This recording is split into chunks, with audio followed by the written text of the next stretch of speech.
Alright, here we go. Lesson 2.5, zeros of polynomials. Lesson 2.5 is really important. It builds on a lot of stuff we've had. In the previous section we talked about synthetic and polynomial division to find zeros, so we're still going to have to be able to use those methods. It's also going to build on some of the stuff we talked about in 2.4 with complex numbers, and continue to build on our ability to graph polynomials, and we will work from there. Today we're going to get through these first two bullet points here in the first video. Get the wrong color here. Use the fundamental theorem of algebra to determine the number of zeros, which we'll talk about what that is today, and then find rational zeros of polynomials. That's our goal for the video, and then these last two here we will talk about in class on Tuesday. Fundamental theorem of algebra. If f of x is a polynomial of degree n, which we've been using this a lot, degree n, where n is greater than 0, then f has at least one zero in the complex number system. So before we said that if f of x has degree n, we must have at most, or we will have at most, n real zeros. Now we're saying that if we include complex numbers, then we're going to have n zeros. So between the real zeros and the complex zeros, there must be n total. And then linear factorization just builds on this. It says if we have n zeros, then we must be able to write our function as a of n, this leading coefficient, times all of the different complex numbers, or all of the different zeros. Alright. Here's some examples. The first degree polynomial f of x has exactly 1 0, x equals 2, right? That follows the pattern we've talked about here. If we have something that has degree 2, here, it must have 2 zeros. Likewise, if we have a third degree polynomial, it must have 3 zeros. See, before we would have said that this has 1 0 with some other issues going on, but now that we can include both of these complex zeros, then we have exactly 3. And likewise, you see the same thing here. If we have a degree 4 polynomial, it must have exactly 4 complex roots. Alright, good.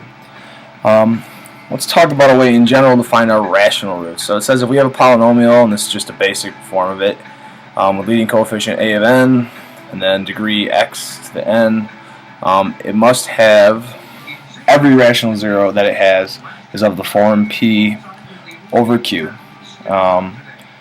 So it's not saying that it will have every single one of these, it's just saying if it does have a rational zero, then the rational zero must be of the form p over q. Let's talk about what p and q are. So p is a factor of the constant term a0, so that's the last term in the sequence. It's our term without an x in it. And q is a leading coefficient an, which is the coefficient in front of the term with the greatest degree. Alright, let's take a look at one of the examples. So we're given the function f of x here. Its degree is 4, and our leading coefficient, although it's not written, is 1.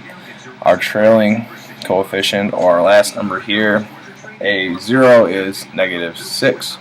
So it says our possible rational zeros are listed here.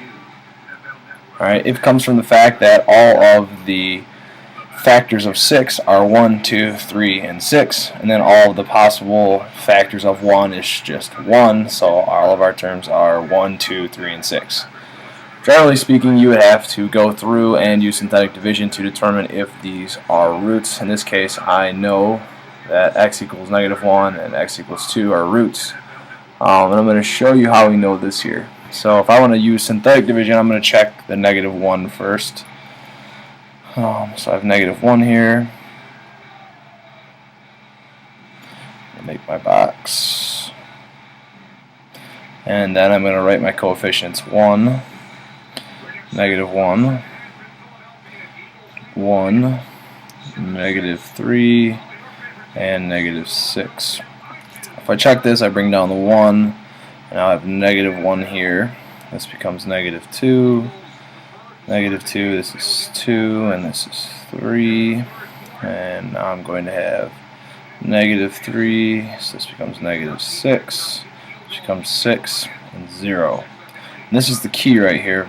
If this comes out with a remainder 0, then I know that x equals -1 is one of my zeros. So far, if I was factoring this, I know that x to the 4th minus x cubed plus x squared minus 3x minus 6 can be rewritten as, and I'm going to continue down here, that can be written as x cubed minus 2x squared plus 3x minus 6 all times x plus 1. Alright, so that's that. And remember, this is positive because it's of the form x minus k. Alright, so that becomes positive 1. The next step we can do here, and I'm going to erase some of my work so that I can continue on here, is to show that 2 would be another rational zero. What you have to be careful of when you do this is, now that I know that x plus 1 is one of the factors, I'm going to use this now as the term I'm dividing into, because if I try to use the one I started with, I'm not going to be able to write my factored form. So it's going to be a 2 up here, and then I'm going to have a 1, a -2, a 3, and a -6.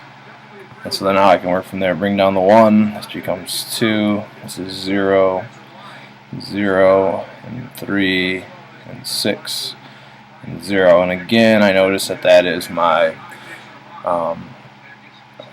remainder of 0, so my final factored form we could say is x plus 1 from before, and x minus 2, and that leaves me with x squared. I have plus 0x, and then plus 3 equals f of x. Alright, good.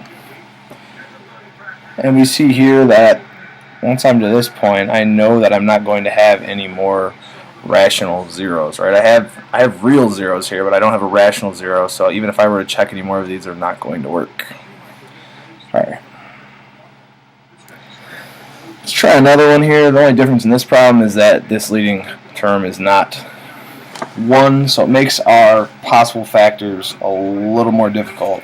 Right, so my possible factors of 3 are positive 1, -1, positive 3, -3, and then of 2 it's positive 1, positive 1, -1, and positive 2, -2. So that leaves me with all of these here to check.